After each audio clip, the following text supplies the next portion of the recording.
I want to take this opportunity today to visit with you about what many of us have talked about in my many trips in the 3rd Congressional District. Is we've sat in a local diner over a cup of coffee, or I've visited with you in your homes or in your small business.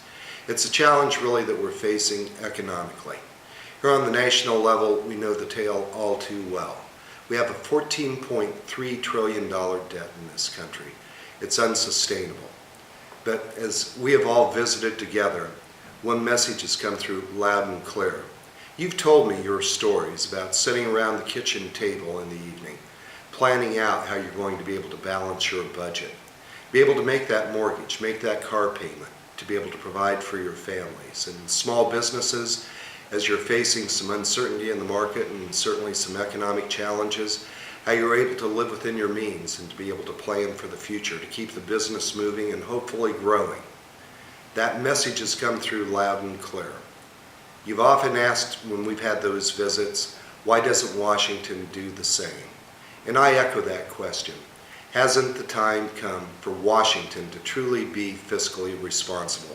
Hasn't the time come for a balanced budget requirement in Washington, D.C.? It's something that all of us do on a daily basis at home, something that is a real reality, but something that Washington has truly ignored. Well, we're going to have that opportunity over the course of the next couple of months, an opportunity to be able to vote on a balanced budget requirement here in Washington. It is very serious business whenever you're talking about amending the Constitution of the United States. It will have a high threshold, 2/3 majority out of the House of Representatives and out of the Senate as well. Then it will go to our states. States, 49 of whom already have some form of a balanced budget requirement already in place, to be able to make that determination. I think the time has arrived. Washington has to live under the same rules as we do in our homes and our businesses, and as does the state of Colorado as well. But one thing we all are certain of, Washington is going to need, just like our state governments and our families, some revenue. Well, we have an opportunity to be able to provide that, and it's called getting Americans back to work. I've been conducting congressional hearings in our district and participating in those here in Washington as well, to move away those obstacles that are inhibiting job growth, inhibiting our ability to be able to create jobs and get Americans back to work. Be it access to capital, be it oppressive regulations, which are stopping businesses from being able to hire, to be able to create those needed jobs, which we need in every one of our communities. This is going to be a package of effort that we all must stand and work together for.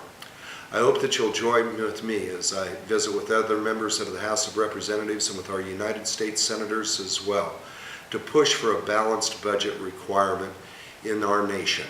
It is that important, and now is the time.